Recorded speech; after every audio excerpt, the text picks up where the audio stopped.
The idea of a republic is the idea that people live in a community, that people share a political destiny, and that they're willing to sacrifice for each other. Now, I want you to imagine what this means by taking an example that may seem quite different, but takes us into the heart of some of the same questions.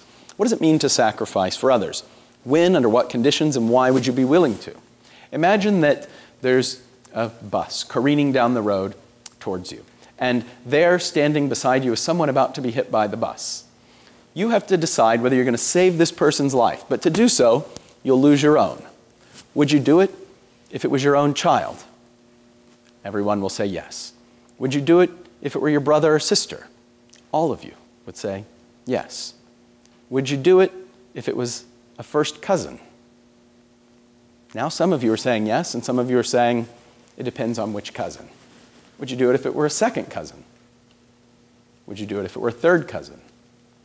Would you do it if it were a complete stranger, but someone who were wearing an OU hat, someone who's a part of your community? Would you do it if it were another American? Would you do it if it were a European? Would you do it if it were a Taliban?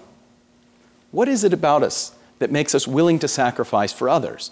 Where do we draw that line? Does family feeling matter? Remember that Livy said that the foundation of the Republic was laid in the monarchical period, when the Romans came to acquire family feelings and love of the soil. These are essential to the idea of a republic because people are willing to sacrifice for others in their community, but it requires a kind of family feeling. So let's think about the foundations of these kinds of ties that bind us together in communities. Where does sacrifice rightly belong?